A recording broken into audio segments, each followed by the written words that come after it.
I was sitting in history class thinking of what to do to get my teacher to stop talking about, well, history. Like, I'm sorry, why would I want to know about Alexander Hamilton when I could be playing basketball right outside this classroom? If you like this video, remember to hit that like button and turn on post notifications so you never miss another insane story. I tapped the girl in front of me on the shoulder and a wink told her what I wanted. She ripped a few pages out of her notebook and handed them to me with a smile. I opened my bag without my teacher seeing me. If he had seen me, he would have immediately known what I was up to. I ripped the paper into little bits, and soon enough I was shooting little goopy paper balls, not at my teacher but at the ceiling right above him. I then asked for permission to go to the bathroom. He handed me my hall pass, but before I left, I gave the wall a little punch, which shook the ceiling above and the paper balls rained down, getting stuck to my teacher's bald head. The class erupted in laughter as I ran out of the classroom before my teacher could get me for what I did. I did stuff like this in pretty much every class. Sometimes it was pretending to be dumb, sometimes it was the classic paper plane, and sometimes it was playing an obnoxiously loud video on the smartboard. I only got into real trouble once, and when I did, my entire class protested to get me out of detention, saying the teacher had no need to be so rude when he told me off. I was pretty much golden at school, not having to put in any effort and just passing my classes. I never thought it would all catch up to me, until it finally did. I heard my name being called on the intercom. Jason B., please report to the principal's office immediately. Rang through the halls. Everyone turned to look at me, some just about ready to come with and defend my honor. I walked into the colorful office our principal worked from and sat down in one of the chairs in front of us. Jason, it's about time you start worrying about your academic future, she said. Not to toot my own horn, but this is a pretty great school. The vast majority of our students pass their classes with flying colors, and you're way below average. We're gonna have to ask you to switch schools, honey. I was shocked. They were kicking me out to improve the school's average grades? I didn't know if I should feel worried or insulted, so I chose something in between. The principal told me it would take endless hours to catch up to the lowest grade they would let me stay with. God, I really didn't want to switch schools or tell my parents about this, but I also didn't want to do work. I had to figure something out, and quickly. That weekend, I was helping out my dad at one of his open houses. He was getting a shipment of rented furniture to make it look more cozy for possible buyers, so he needed me to help him put everything where it belongs. So, how's it going with school, kid? He asked when we were done. It's going, I guess, I replied. He knew I was never great at school, but he didn't know I was at risk of expulsion. Do you have a lot of homework, or do you have time for one more stop? He asked next. I told him I was always down to spend time not doing homework, and then we hopped back in the car and he drove a few minutes out of the city. He parked in front of this huge abandoned warehouse. It was absolutely massive. There were broken windows and doors everywhere, which we had to clean up. God, I don't know how I'm ever going to sell this place. My dad sighed. He said it had been on the market for ages, with not a single interested person. As I looked around, an idea started forming in my head. This place had a lot of potential. Big open spaces, concrete walls and floors, random slabs of concrete that would work as tables or chairs. This right here could be the greatest party spot in town, and maybe a party was just what I needed. You see, everyone in my class was stressed as hell for this huge exam we had coming up. I figured that all I needed was to distract all these nerds and keep them from studying. If they put in the same amount of effort I did, there was no way they still aced the exam, right? I spread the word at school that I was throwing a huge party. I told people to invite friends, friends of friends, and friends of friends of friends. No one in my class, maybe not even in my school, threw parties. They were all a bunch of nerds. A cousin of mine hooked me up with some lighting and speakers. Plus I got some chips and soda, and I was ready for everyone to show up in the warehouse out of town that we would never get caught in. I waited and waited, but it was getting kinda late and nobody was there yet. Was I just wasting my time? Did these kids really ditch the first party in their high school career to study? Then, in the distance, I saw lights approaching. Tons and tons of lights. Over a dozen cars parked in front of the warehouse. We read online that it's cool to be fashionably late, said the first girl to get out of a car. Damn, these nerds even studied parties. People poured out of the cars, and soon the huge warehouse was absolutely full of people. Everyone was dancing, or at least trying to. The music was so loud, you couldn't hear yourself think. In fewer words, it was awesome. I have no idea what time I got home that night, but I slept the entire day and went to school the day after not having studied a single thing. It was me, my blue pen, and an energy drink against the world. The halls were filled with panicked people. They were all cramming the material last minute. But if there's anything worse than cramming, it's panicked cramming. None of that info sticks. I swear I heard more than one little sob in the still classroom while we took the exam. When people spilled out of the room, I was surprised. They were all laughing. Some were laughing hysterically. The first failure effect. When you fail something so badly that it's quite literally laughable. I've been there. When everyone saw me, they flocked to me, asking when the next party was. If I kept this thing up until the end of the year, I could lower their grades so much that mine were almost good in comparison. When we got our exams back, I didn't even have the lowest score. But I did realize there was one problem. One tiny thing I failed to consider. Derek. Derek was a textbook nerd. Bowl cut, little bow tie, and thick-rimmed glasses. He was the top of the class, and my one obstacle, now that I had everyone else addicted to partying and having fun. I couldn't even have fun at the parties now, though, because these kids were going wild. They started dropping bottles all over the place to calculate the velocity at which they hit the ground or something. And one of the idiots forgot later and tried to do the worm on the floor that I hadn't had the chance to clean up yet. Don't worry, he was fine. They managed to grab him right before he hit the floor, but he didn't get why they stopped him and got all angry. The kid then ran out of the warehouse and plunged into the river. Everyone went looking for him, which was cool because it gave me some time to be everyone's maid and clean up the glass. But then they wanted to make a fire. In the middle of the warehouse? The kid somehow managed to grab this huge fish from the river, and after everyone inspected it and decided that it was not, in fact, poisonous in any way, they went back to their roots as cavemen and decided to cook it. Now, imagine a bunch of excited and sweaty teenagers staring hungrily into the flames waiting for a fish to cook. I thought I was losing my mind. I had created monsters, and I had to clean up after them. Even remembering it gives me a headache. I would much rather think about Derek, even though that gives me a headache too. After some careful observation from afar, I discovered that Derek was a huge mama's boy. She bought all his clothes, she cut his hair at home, and she sat down with him while he did homework. She was a college professor and had been top of her class all throughout her youth. Okay, maybe my observation became a tad stalkerish in the end, but it was all for the cause. I was willing to put all the effort in the world into avoiding putting effort in school. "Hey, Derek, buddy," I said, running up to the kid and throwing an arm over his shoulders. "I haven't seen you at my parties, pal. What's up with that?"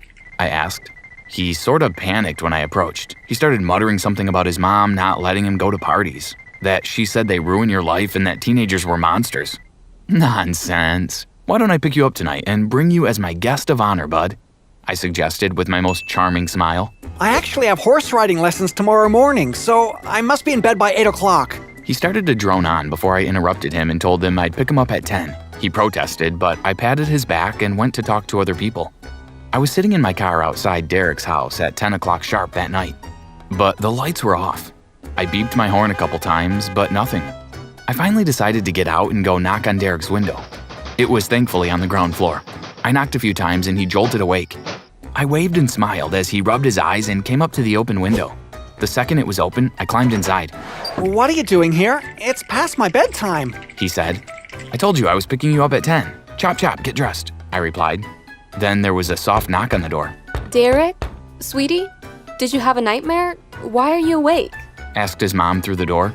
"Yes, I did, Mother. I'm going back to sleep now," he responded. He started pushing me to the window, but I couldn't let him continue being a fantastic student.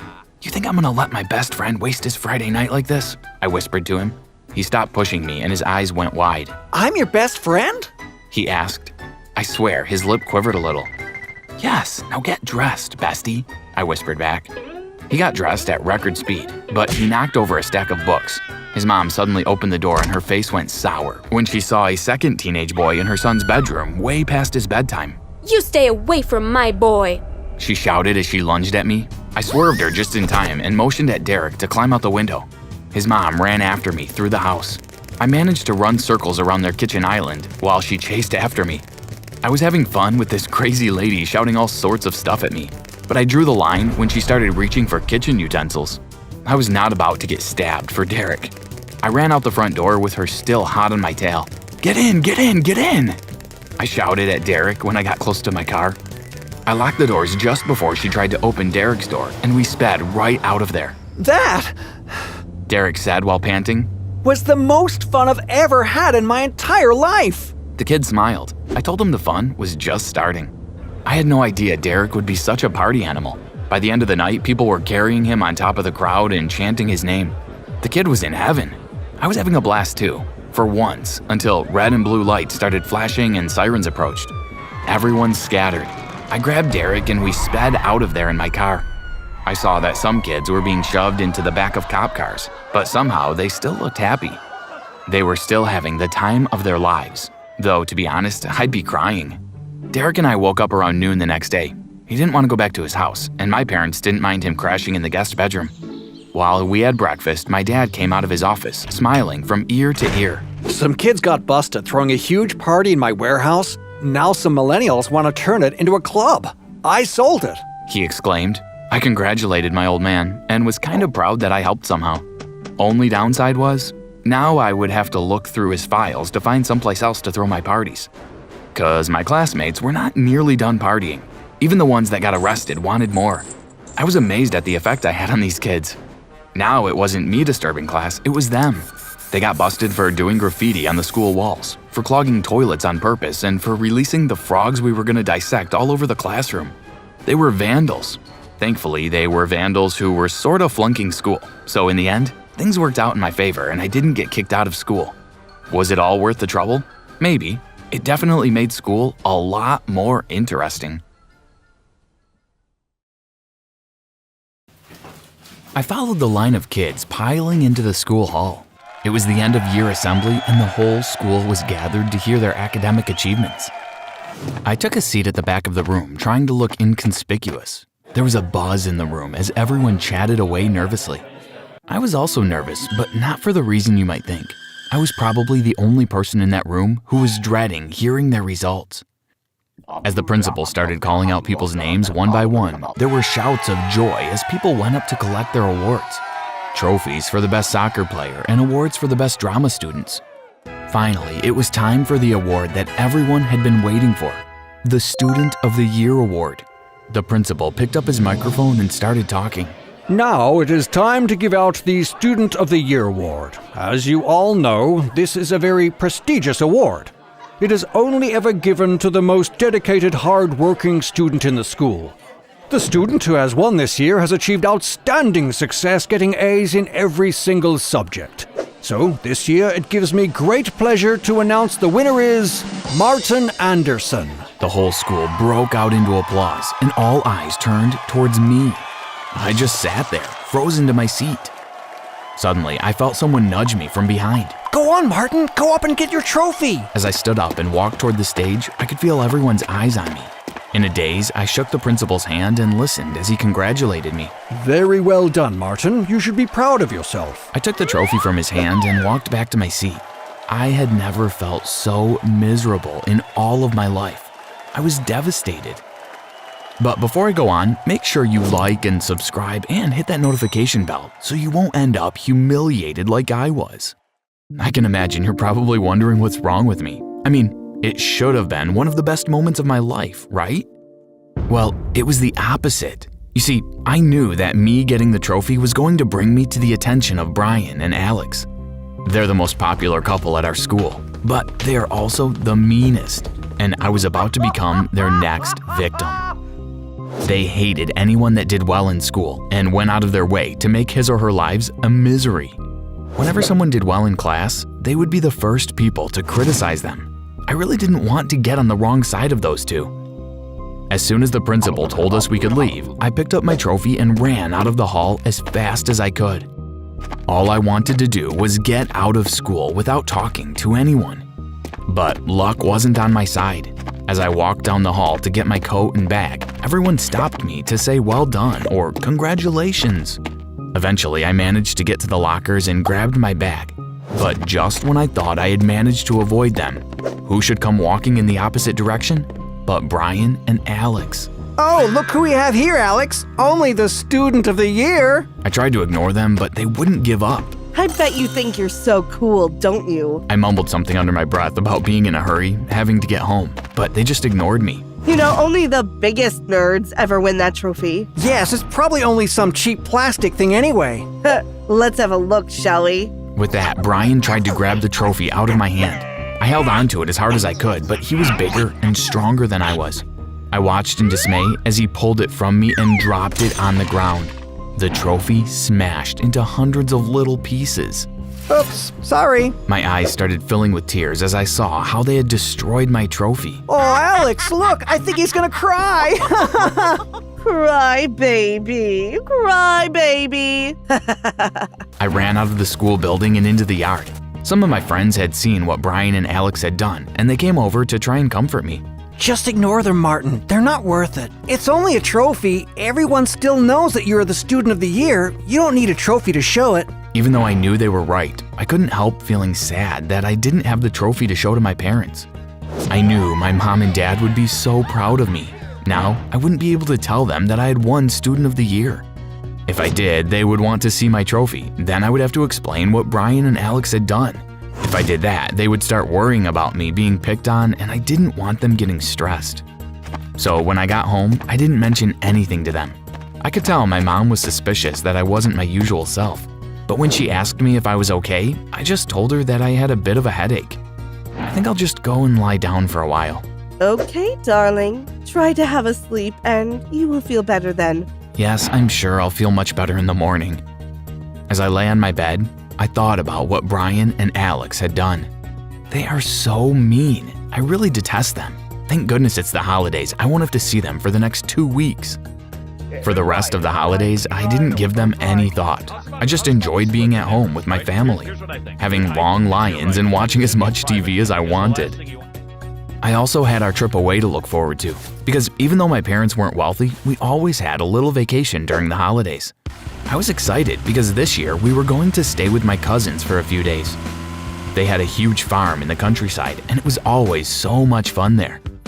From the minute we arrived at my cousin's place, it was non-stop fun and laughter. We climbed trees and swam in the river, played hide and seek in the woods, and had barbecue for dinner. I was really sad when it was time to go back home. I wish we could stay longer. Don't worry, we can always come back again next holiday. Anyway, you have school to look forward to on Monday. My heart sank when I heard my dad's words. Even though I loved school, I wasn't looking forward to seeing Brian and Alex again. Yes, I guess so. Well, don't sound too excited about it, will you? Once I was back at school, I tried to avoid Brian and Alex as much as possible. I didn't have many classes with them, so it wasn't too difficult to stay out of their way. And whenever it was break time or lunchtime, I always tried to surround myself with my friends. Brian and Alex were mean, but they were also cowards. They would never pick on me if I was with my friends. On the odd occasion that they did catch me alone, they would just make some snide remark as I passed by them. Oh, here he is. Cry, baby. What's the matter? Did you lose your trophy? But it was just when I was starting to think that I could cope with Brian and Alex that they threw me a curveball. It was nearly the end of term, and we were about to have our final exams. I'd been preparing for these exams for weeks. It was really important to do well in these exams, especially if you wanted to get a scholarship for college. Anyway, I was walking out of the school gates when I felt a tap on my shoulder. It was Brian and Alex. What do you want? Brian leaned right up close to my face and whispered in my ear. You'd better flunk the exam if you know what's good for you. I was petrified. But why? Never mind why, just do as I say, okay? Okay, I will. Good. But as I watched Brian and Alex walk away, laughing to each other, I had already made up my mind that I wasn't going to do what they had said.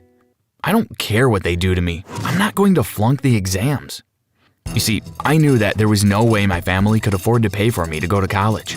The only way I would be able to go was if I could get a scholarship. If I flunked the exams, then my academic record would be ruined and I would have no chance of getting a degree. And I needed a degree if I wanted to get a good job. So instead of listening to what they had told me, I decided to put even more effort into revising for my exams. Well, if I was going to go against them, I might as well try and get the best grades possible. It was about a week after the exams were over that we got the results. The teacher stood at the front of the class with the exam papers in her hand. Well, I have some excellent news today. All of you have achieved excellent grades and should be very proud of yourselves. It's obvious that you have all been working very hard, but before I give you your papers back, I want to make a special mention about one student in particular. This student has achieved amazing results in all of his subjects. Congratulations to Martin Anderson for getting a score of 100% in every exam. The whole class gasped when they heard what she said. Whoa! I looked at everyone's smiling faces and a feeling of joy swept through my body. But it soon turned to fear when I looked towards Brian and Alex. They were giving me the evilest of stares. I looked away and tried not to catch either of their eyes again. I spent the rest of the morning in complete fear. I was so scared of them catching me alone. I made sure that I was the last person to leave the classroom and stayed close to the teacher as I walked to the cafeteria. I really hoped that once I got there I would be safe, but I hadn't counted on how angry Brian and Alex were going to be. I had just got my lunch and sat down at the table with my friends when the two of them came striding towards me. You're gonna regret crossing us, you stupid nerd. The next thing I knew, the two of them had both tipped their trays of food right on top of my head. Spaghetti and sauce mixed with meat and gravy dripped down my face and onto the floor. That'll teach you to mess with us. The whole cafeteria erupted into laughter at the sight of me. I was so embarrassed. All I wanted to do was go and hide in a corner, away from everyone. I ran to the bathroom and cleaned myself up as best as I could. When I got back out, I could hear snatches of everyone's conversations. Oh my god, I thought I was gonna die laughing. Did you see his face? I know, it was so funny. Sauce was dripping off his nose. I was seething inside. Brian and Alex had humiliated me in front of the whole school. There was no way I was going to let them get away with what they had done to me. I had to think of a way to get my revenge on them. All of a sudden, I had an idea. At the end of the afternoon, I went to the principal's office and knocked on his door. Come in. Yes, Martin, what can I do for you? Hello, sir. I was wondering, do you think it would be okay for me to host an event at school? What kind of an event? A movie screening? I can't see why not, as long as it's an age-appropriate movie, Martin. Oh, yes, sir. It will be. Well, fine then. Go ahead and organize it. Thank you, sir. Thank you. The very next day, I started planning the event. I made some posters to put on the notice board and gave out flyers to all the kids, telling them about the event. Make sure you tell all your friends to come. This is going to be a night to remember. You won't want to miss it. When the night of my event arrived, I set up the movie equipment in the school hall and waited for everyone to arrive. It wasn't long before the hall was completely full. Everyone seemed excited to be there and thanked me for organizing it. Except for Brian and Alex, of course. When they arrived, they gave me a deathly look. I knew they were trying to intimidate me, but I just smirked to myself. I wasn't going to let them bother me. Eventually, it was time to start the movie. I pressed play and the screen lit up, but instead of the opening credits of Avengers Endgame appearing, a home video of Brian and Alex started playing. It took a few seconds for everyone to realize what was going on, but once they did, they all started howling with laughter. The video was full of Brian and Alex doing really embarrassing things, like Brian tipping over and falling headfirst into a river. Then Alex trying to save him and falling in after him. Another time, they were both singing karaoke at some family wedding. It was worse than listening to cats screaming. Then it switched to videos of them picking on other kids at school. All the mean things that they had ever said was being played out for everyone to hear. Everyone turned to stare at Brian and Alex. Now it was their turn to be embarrassed. As they sat there in the middle of everyone, I watched as they squirmed and tried to ignore as everyone started pointing at them. I smiled. I had finally got my revenge. Laura and I were sitting in the canteen enjoying our lunch. It was my favorite time of the day. Laura and I had been best friends since we were 5 years old, and we told each other everything. Suddenly, I became aware of someone standing behind me. When I turned and saw who it was, I groaned. I've got something for you. What? She didn't answer me. Instead, she just tipped the bucket of fish chum she was holding on top of my head. Bits of the bait dripped down onto my face and clothes. Haha, look at you. Everyone stopped what they were doing and started pointing and laughing at me. Then the girl pulled out a camera and took a photo of me. I was so embarrassed I wanted to cry. Why is she so mean to me? But before I go on, I just want to check. You have liked and subscribed, haven't you? Oh, and don't forget to hit the notification bell too, or you might end up with fish chum all over you too. I burst into tears and ran out of the canteen. I could hear the sounds of laughter all the way down the corridor. Thankfully, when I got into the bathroom, there was no one else there. I would have died of embarrassment if someone else had seen me. I began cleaning myself up when suddenly the door burst open. I looked to see who had come in, but thankfully it was only Laura. Claire, are you okay? Yes, just my pride that's hurt more than anything. I don't know why Abby is always so mean to you. What is her problem? You know what she's like. She's always been like this with me since the first day I met her. I just don't know what she's got against you. I sighed. Neither do I. You see, that girl, well, she's my sister. Well, actually, she's my stepsister to be exact. We live together and she hates me. I remember the first time I met her. My mom had been on her own for a very long time. Her and my dad had split up when I was about 2 years old. So when she told me that she had met someone, you can imagine how happy I was. I didn't like to think of my mom being lonely. I wanted her to find someone to share her life with. Claire, I have something to tell you. Wow, that sounds serious. Well, I think it's good news, and I hope that you will too. Okay, go on then. What is it? I have a boyfriend. Yes! Are you okay about it? I'm more than okay. I'm ecstatic. Oh, I'm so relieved. For a minute, I was worried that you wouldn't want me to date anyone. Well, Mom, I just want you to be happy. So, what's his name? It's Mike. He's divorced too, and has a daughter the same age as you. So I'm going to get a sister too? Well, yes, I guess you are. I'm so excited. When am I going to meet her? I've invited them over for dinner tomorrow night so that we can all get to know one another. I can't wait to meet them. It's going to be so much fun having a sister. For the rest of that evening and all the next day, I couldn't stop thinking about what it was going to be like to be part of a family again. Don't get me wrong, I had a wonderful life with my mom, but I had always wanted to know what it would be like to have a brother or a sister. Well, it looks like I'm going to find out. When I got home from school, Mom had already set the table for dinner. She had put her best tablecloth on the table and her finest crockery. It looks perfect, Mom. Thank you, Claire. Now go upstairs and change out of your uniform. They will be here in about half an hour. I ran up to my room and changed into the dress that I had picked out to wear. I really wanted to look my best when I met them. I wanted to make a good impression. I pulled my hair up into a high ponytail and put a pretty ribbon in it. Do I look okay, Mom? You look beautiful, darling, but then again, you always do. Just then, the doorbell rang. That will be them. Do me a favor and go answer it, will you? I opened the door. Hello there, I'm Mike. You must be Claire. Yes. Claire, this is Abby, my daughter. Hi, Abby. I gave them my most dazzling smile. Come in. We went into the lounge where Mom was waiting. Hello, Abby. How are you? I'm good, thanks. Would you like a glass of lemonade or something? Yes, please. Right. Come on, Mike. You come and help me and let these two girls get to know each other. Abby smiled at me. I felt so happy. Everything was going so well. Or at least it was. Because the minute my mom and Mike left the room, Abby's whole demeanor changed. Her face looked really surly, and she just sat on the sofa staring out the window. I tried to start a conversation with her, but it was like getting blood out of a stone. What kind of music do you like? Dunno. Do you have any pets? Nope. I tried and tried to get her to open up to me, but it was obvious she didn't want to know. Maybe she's just a bit shy. I'm sure we will soon become good friends. But unfortunately, we didn't. There, I think we've got you all cleaned up now. Just in time, too. That's the bell for class going.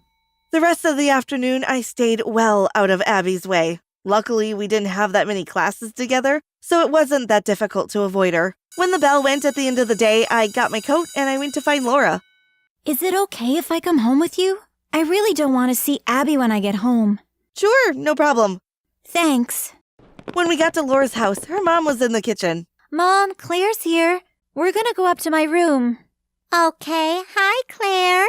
Hi, Mrs. Davidson. You two go on up. I'll bring you some milk and cookies in a bit. Laura and I sat on her bed, and it wasn't long before the conversation turned to Abby. You know, you should really tell your mom what's going on. She can't keep on treating you like this. I can't tell her. Why not? Because I don't want to worry her or upset her. She has finally found the man of her dreams. Mike is so nice and kind, I don't want anything to spoil it. It's just really hard seeing you being picked on like this. It's okay, I can handle it. Oh my God! What? What is it? I could tell by the look on Laura's face she had seen something terrible on her phone. Panic started to build up inside me. You don't want to know. Just tell me, Laura. Laura handed her phone to me. My heart started beating faster, and I got a horrible sinking feeling in my stomach. On the screen was a photo of me with a chum running down my face and me crying out. Above the photo, it was captioned, "When you wake up on the wrong side of bed." I looked to see how many likes the photo had gotten and was shocked to see it was over 100,000 likes. It had been posted by a meme account. I searched the internet and soon saw that the meme had gone viral. I was absolutely distraught. Oh God, please, no! This can't be happening! I've become the school meme. Look, it's not that bad. Of course it's bad. No, it's worse than bad. It's terrible. I knew that Laura was only trying to comfort me, but nothing she said was going to make me feel better. My life is ruined. Look on the bright side. You're famous. Yeah, famous for being ugly. I burst into tears. I sobbed and sobbed. Suddenly, I felt a sharp sting on the side of my cheek. Laura had slapped me. I stopped crying and looked at her in shock.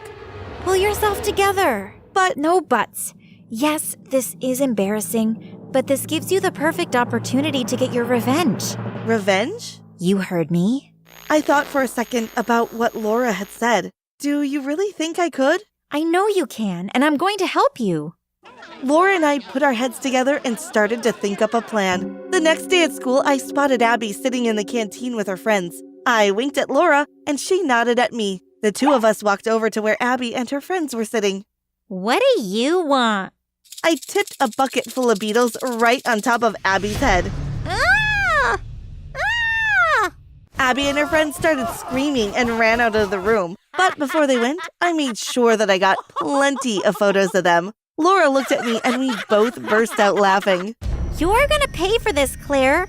If you think you're gonna get away with this, you'd better think again. Don't threaten me, Abby. If you tell anyone about this or do anything else to me, I will release this image to the meme accounts. And trust me, they'll go wild. Abby looked at me. I could tell she was trying to weigh up if I was serious or not. She must have realized that I meant every word. Okay, I won't say a word. So, are we calling a truce? Abby reluctantly agreed. I suppose so. Laura and I high-fived each other. Success! From that moment on, things changed between Abby and I. It wasn't easy at first. She was still a bit cold towards me, but eventually she started to come around. By the end of the following week, we had actually become good friends. We started hanging out together after school and on weekends too. One Saturday when we were sitting and watching TV, I decided I would ask Abby why she hadn't liked me before. Why did you hate me when we first met? Isn't it obvious? No. I was jealous of you. Jealous? What on earth did you have to be jealous of? You're just so beautiful. And you're smart and popular, and to be honest, I was worried that my dad would like you more than me. But that's crazy. Of course your dad will always love you. You're his real daughter. And you are all of those things too. No, I'm not. But that's okay. I put my arm around Abby and gave her a hug. Do you think we could be real sisters now? She smiled at me. I'd like that.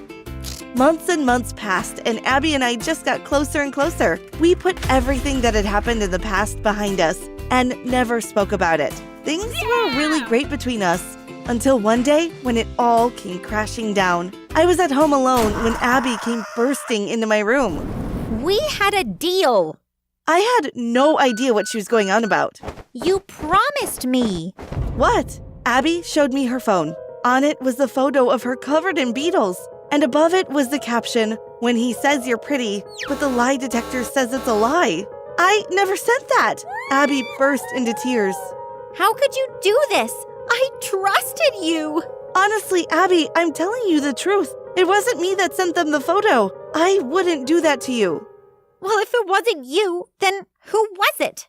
The only people who have that photo are me and No, she wouldn't, right? Well, there's only one way to find out. We'll go there and ask her right now. When we got to Laura's house, I hammered on the door. Laura opened the door and smiled at me. Hi, Claire. I showed her the photo on my phone. As soon as she realized what it was, the smile fell from her face. I can't believe you did this, Laura. You know that I promised Abby I wouldn't post it. We have been getting on so well these last few months. She trusted me. What made you post it? I never get to see you anymore. You spend all your time with Abby now. Oh my God, are you serious? Are you telling me that you posted the photo because you are jealous of mine and Abby's relationship? She's my sister. I posted it because I wanted her to get the revenge she deserved. After what she did to you, I wasn't going to let her get away with it. No, that's not the reason. You posted it because you didn't want me and Abby to be friends. But you didn't have to do that. You should have just come and told me you were missing me. I would have understood. I'm sorry, Claire. It's not me you should be apologizing to. It's Abby that deserves an apology. I'm so sorry, Abby. I let my stupid jealousy ruin everything. Can you forgive me? I looked at Abby to see how she was going to respond. I knew that in the next minute or two would determine how all our friendships were going to end up. I forgive you, Laura. I know how it feels to be jealous of someone. I don't want anything to come between me and my sister. But I also don't want you to lose your friendship with Claire. I would love it if we could all hang out together. How does that sound? The three of us looked at each other and smiled. That sounds perfect.